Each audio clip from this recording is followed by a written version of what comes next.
ako sa kusina at ako na naman ay busy. Alam nyo guys kung anong halaman to, anong prutas to. Alam nyo guys, sa Pilipinas, itong prutas na to, akala ko hindi to kinakain.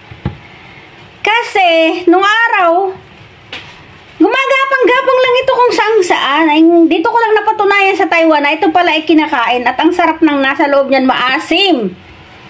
Mamaya guys, bubuksan ko yan, ipapakita ko sa inyo. Yan ay gagawin, ilalaw ko yan sa salad. Pero gagawa ako ng konting juice kasi ginagawa ding juice yan. Ang sarap niyang pag ginawang juice guys, promise. Ayan, busy na naman ako, no? Mamaya gagawin ko yan. At syempre ito, magre-ready ako ng ulam para sa hapunan. Ayan, lito. At, ayan, nakababad na yung gulay ko. Babad natin ng mahabang oras sa tubig kasi marami yung mga insecticide.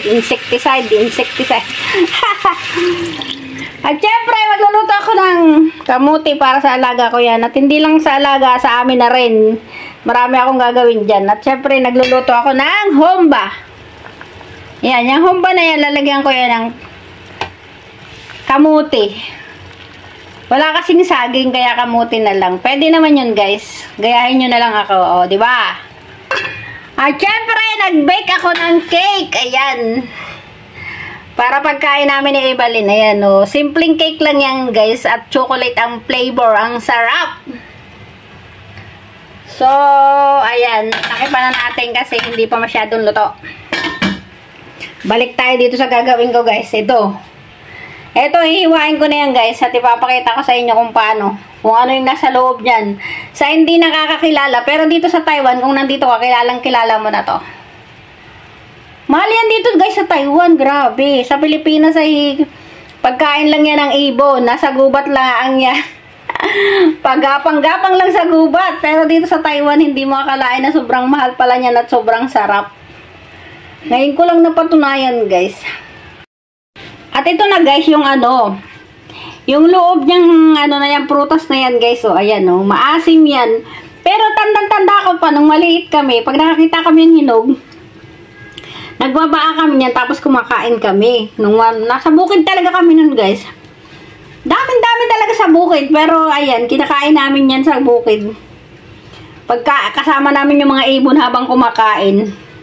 O, ayan guys, tinatanggal ko niyan sa kasi ilalagay ko yan sa freezer kasi next week pa yan gagamitin. So, itatago ko sa freezer. O, ayan, nakita nyo na guys, ito lang naman yung mga halaman sa atin sa Pilipinas sa bukid na akala natin hindi pagkain. Yung pala kinakain pala yan. So, sino nakakaalam ng mag-comment kayo guys kung kilala nyo yan guys. O, diba? Dito ko lang napatunayan talaga sa Taiwan na kinakain pala yung halaman na yan. And, nung maliit kami, akala namin, hindi kinakain kasi ibon lang ako makain. Ngayon, nakikigaya kami sa ibon. Sabi ng magulang namin, hoy, malason kayo niyan, hindi yan kinakain. Ayun pala, kinakain. Kasi naramdaman naman namin noon, maliliit pa kami na, matamis siya na maasim. Ang sarap niya, matamis na maasim. So, ayan na nga guys. Pinakilala ko sa inyo lang ito kasi baka hindi nyo yan kilala guys. So, ayan. Yung hindi nyo kilalang halaman sa... Parang bagin guys ang niyan. Parang bagin yung katawan niya sa Pilipinas. Na lumalago ng todo yan. Talagang umaakit ng todo sa mga puno. So, ayan. Pag nakakita kayo niya sa Pilipinas, pwede nyo palang gawing juice. Sobrang sarap guys pag ginawang juice. At ang mahal ng juice na ganyan ha. Pag pupunta ka doon sa mga tindahan ng mga milk tea, tapos ayun, may mga juice silang ginagawa. Ganyan ang flavor. Ay, ang mahal guys. Ang sarap-sarap niya. So, ayan na nga guys. Ipagpapatuloy ko na yung pagtatrabaho ko. At dahil wala akong tagahawak ng cellphone, ay papatayin ko na muna ito guys. At papakita ko na lang pagtapos na. Okay? Ayan na nga guys, ito lang naman ang nakuha ko guys para kaunti. Ayan oh. Ayan, dami-dami kong pinagkuhanan, oh, 'di ba? Ngayon ita-transfer ko siya dito sa sa container para ilalagay sa freezer kasi next week pa 'yang gagamitin. Oh, at ba? Matatawa kayo no kasi kunting-kunti lang 'yan, oh, 'di ba? Pero may ginawa akong juice, guys. Pakita ko sa inyo yung ginawa kong juice. Wait lang. Guys, oh. May ginawa akong juice. Alam nyo guys, sa bawat isang container na yan, isa't kalahating buo ang nilagay ko. Pero maasim na siya guys, pero ang sarap niya. So ilalagay ko yan sa freezer kasi masarap yan sa pananghalian. Pag nag-yelo-yelo, sarap inumin. So ayan na nga guys. Ita-transfer ko na to para mailagay sa freezer. Yan, anong matransfer ko sa container guys, yan lang ang natira. Oh. Ang dami-dami niya, isang container lang na maliit. Lalagay ko sa freezer guys. Para ma-preserve. Hindi yan masisira pag nasa freezer. At ayan nga pala guys, gumawa ako ng cake. Stem cake yan guys. Ang flavor niyan ay mocha. Alam nyo guys, itong cake na to ay niluto ko sa rice cooker. Medyo nasira pag transfer ko. Pero ang sarap niya guys, promise. Lasang-lasa siyang mocha. 100% na-enjoy na naman si Evelyn nito. Ang sarap. O ayan o. Ito naman guys, sa steamer ko lang niluto yan. Ayan. Parang ang sarap-sarap niya. Pero mainit pa, mamaya na lang yan. Uy, nakita na naman ni Evelyn no. Ang pagkain na naman. Nakita na naman yung ayan, mamaya namin yung titirahin sa aming mukbang ni Evelyn. Ayan. Pinakita ko lang sa inyo guys yung aking ginawa. Ang madiscarding caretaker ng Taiwan. Ayan na yung simpleng cake na niluto ko sa... Isang itlog lang nilagay ko. Dapat pala mga 3 no. Para Pero okay na yan. At least masarap. Nagtipid ako. Ba't ganon? O, ayan guys. Ang ganda nung ginawa ko sa rice cooker. O, ayan no. Sa rice cooker ko niluto yan. Kaya pag wala kayong steamer o wala kayong oven, sa rice cooker ay pwede kayong makapagluto. O, diba? O, ayan guys. Yung niluto kong cake sa sa rice cooker. Ang sarap niya guys. Wala lang, pagkain lang namin yan ni Evelyn, kaya simple-simple ko lang ginawa yan para parang lang. Hindi na bumili ng tinapay, di gumawa na lang. At dahil walang mga pera yung mga Taiwan OFW, gawa-gawa na lang ng sariling pang-merienda, di ba? Ayan, kung ikaw ay mautak dito sa Taiwan, ay gagawa ka ng paraan kung paano ka mabuhay. Ganun yun. O, di ba? Evelyn, ano masasabi mo? Thank you sa cake. Ayan, may merienda na naman ako. Busog na naman. Busog na naman ang tummy ni Evelyn mamaya-maya. O, ayan.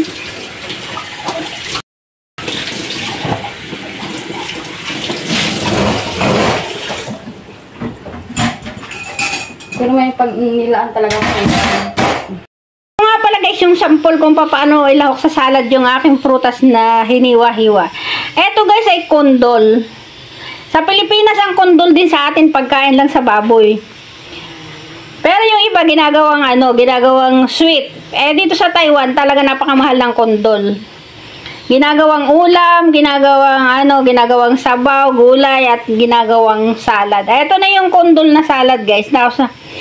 Hinaluan nung ginawa ko na prutas. Ayan, ang sarap niya guys, promise. Matamis na maasim yung salad na yan. So, ayan, pinakita ko lang sa inyo yung mga sample. Guys, nagprito ako ng dumpling. Dahil sawang-sawa na ako sa steam na dumpling, pinirito ko na lang guys. Alam nyo guys, may sponsor ng dumpling sa amin, mga kapitbahay. Kasi mabait kami sa kapitbahay, kaya mabait din yung kapitbahay sa amin ni Evelyn. Tapos nagprito na din ako ng kamote, ayan. At hindi mawawala ang aking talbos kamote, ayan. Ibinalance ko lang yung talbos kamote na yan guys. Kasi yan ang kakainin ko ngayon at saka fried sweet potato. Hindi ko alam kung luto na to kasi to nagaling sa freezer to Pero feeling ko luto na siya. Ayan, bago kami kumain ni Evelyn ako liligo muna. Hindi naman siguro ako mapapas na kasi konti lang naman yung niluto ko. Ayan. At yan, luto na yung aming humbaw. Ayan, yung ulam namin sa tanghalian ng humba na baboy. Yes! Solved na naman ang aming pamukbang. Ayan guys, thank you for watching. Tapos na akong magluto guys. Ako ay liligo muna. Guys, magluluto na ako ng mga gulay para sa hapunan. Ayan yung pasibol. Nilagyan ko ng dry taingan daga at saka honglopo. Carrot. At ito yung pie chai, yung pang green vegetable namin. Tapos, nagpiprito ako ng isda, tinakpan ko, takot ako. Takot ako guys, sa pritong isda. Takot akong matalsikan. Kaya ayan, yung isda kong piniprito nasa loob ng kawali. Bubuksan ko yung guys pag luto na. Bahala yan. Lagi ako natatalsikan sa mukha. Yan, wait lang. Ayan guys, yung prito kong isda, nagkalasog kasi nagtalsikan. Ayan, kung nakasarado yung niyan, takip niyan, ay nagtalsikan. Ay kung nakabukas yan, hindi natalsikan yung mukha ko. Agoy, ayan. Tawa talaga ako sa prito kong isda guys. Nagkalasog-lasog doon sa loob ng kawali, nagtatalsik. Kaya ayaw ko magprito talaga ng bangus. Yung tiyan ng bangus, ayan tumatalsik talaga siya. Pero maganda naman ang kinalabasan kasi nang ipiniprito ko ay tinatakipan ko, 'di ba? Ganyan kayo magprito, guys, para hindi madamage yung mukha nyo. Takipan nyo. At ito na yung aking niluluto na pasibol. Ang hahaba nitong pasibol na 'to. Malusog na malusog yung pagkakaano niya. Alam nyo, guys, gagawa ako ng ganyan. Magpapasibol ako para ipapakita ko sa inyo kung paano ko ginawa. Tapos ayan, para i-premiere ko kung paano pagpapasibol ng balatong. Kailangan natin magkaroon ng maraming idea para pag tayo ay nagpurgod na sa Pilipinas, marami tayong alam. O, diba? Wait na lang nyo guys kung kailan ko yung gagawin. Nakaplano na talaga yun guys. So, tatakipan ko muna yan para maluto. Ayan, ito na. Ang bilis lang maluto.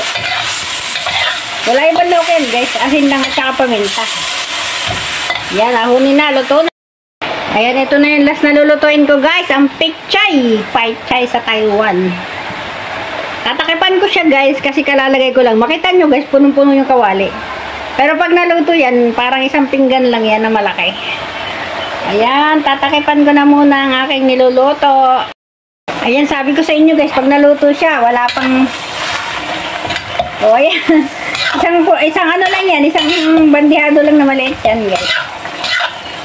Paggabi kasi guys, maraming kumakain dito sa amin. Yung anak ng alaga ko na maestra, tapos yung dalawa niyang anak. Tapos yung isang matandang dalaga, yan. Kaya medyo marami akong niluluto paggabi. Dumarating sila paggabi. Pero nakabukod na sila ng bahay. May sarili silang bahay. Ayan, luto na! Huling ko lang guys! Salamat sa inyong pag-watch. O, ayan na, for today's video. Ito lang naluto ko. Ayan na yung gulay.